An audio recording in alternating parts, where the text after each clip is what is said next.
Dear students, welcome to these online classes. This is today the chapter 6 of the lesson about microfinance. Now, when we say microfinance, this lesson will explain and let you discover all the importance and the aspects of microfinance. Remember, you are students in economy, so you should know in economy and finance, you should know of these topics, this issue dealing with microfinance. So by the end of this course, you should be able to know and talk about microfinance and be more familiar with related lexical items and use them in real life communication. Now, let's start by asking you some questions that you have to think about. What is microfinance according to you? What is microfinance? What are the advantages of microfinance? Is there any disadvantage? Justify your answer. Take some time to think about this and then give your answer. Well, after that, this is a vocabulary corner that is going to help you understand better this topic of microfinance. We have some words like loan, meaning credit, earnings, alleviate poverty, emerging markets, to fund basic necessities, and borrowers. All these words are important for this topic that we have to deal with today. Now, if you understand these words, you can now use them in context by practicing the vocabulary, complete with the words in the vocabulary corner, these words that we have just seen. If the prices are decreased, it will be profitable to consumers who is low. You have to find the words back in the vocabulary corner. The only way to is to allow an access to credit for all people and their projects. High interest rates will discourage from asking for any, and then you have to find the correct words to complete these paragraphs. Sentence completion. If you do it correctly, it means that you understand the words.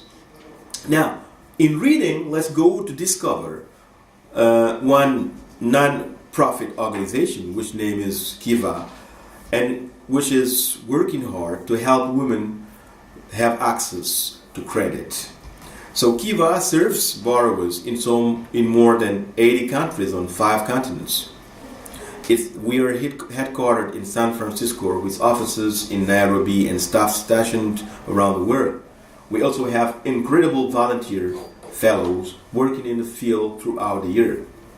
And women around the world have much less access to fair and affordable credit for their businesses or basic needs. While 46% of men around the world report having access to formal financial services, the figure is only 27% for women.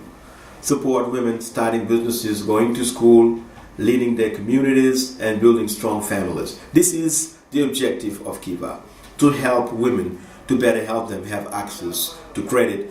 Because of this, the representation here, the figure have shown that 46% of men have access to formal financial services, while just 27% of women have access to these formal financial services.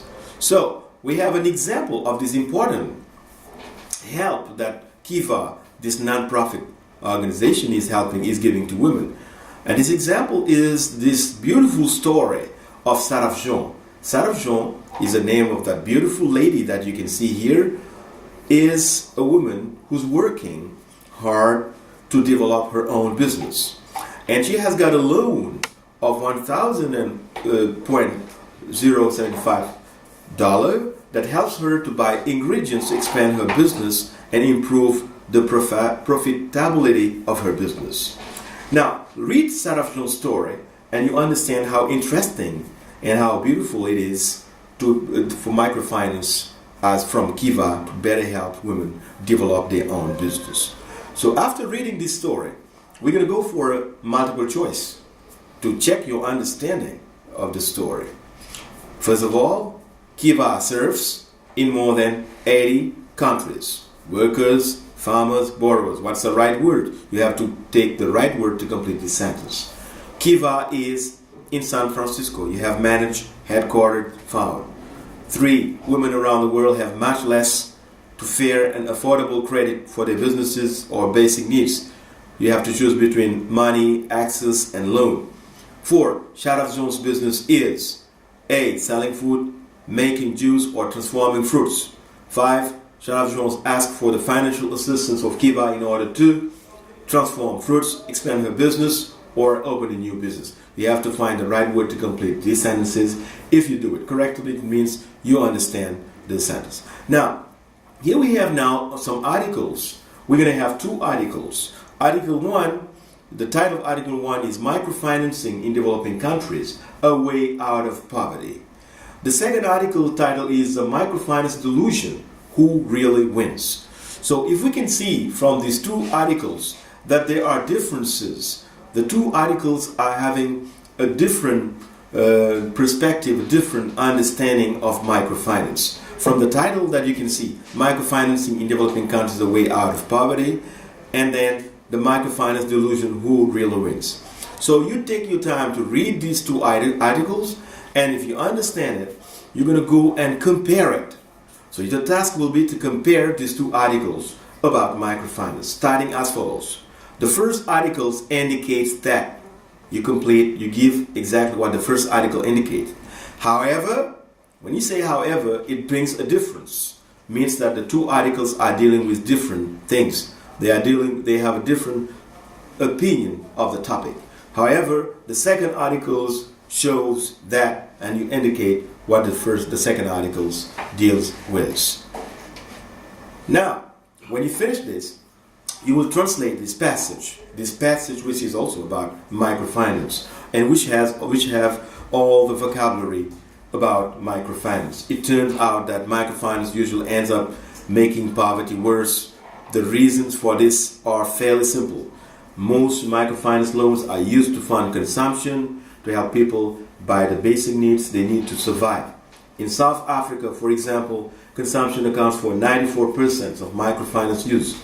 As a result, borrowers don't generate any new income that they can use to repay the loans, so they end up taking out new loans to repay the older ones, wrapping themselves in layers of debt. You understand that if people are using micro loans to buy basic commodities, to buy basic needs, they would not generate enough money to repay their loans. So these people, most of the time, they're going to ask for another loan to repay the first loan, and they were going to be wrapped up in layers of debt. Layers of debt, you can translate it in French by un cycle de dette. Okay. Now let's come to the language focus. The language focus is about giving advice. How can you give advice in English? Donner un conseil. So these are some expressions that you can use for giving advice. We advise you to. Example, we advise you to use this loan to create a reliable project. Nous vous conseillons d'utiliser ce prêt pour créer un projet fiable. We advise you to use this loan to create a reliable project. Or you can use you should use this loan to create a reliable project. Excuse me. When we advise you to, you have to use, we advise you to, you have to use the infinitive. When you say you should, you have the infinitive without to. You should use this loan to create a reliable project. You had better plus infinitive without to. You had better use this loan to create a reliable project. Or it would be a good idea to use this loan to create a reliable project.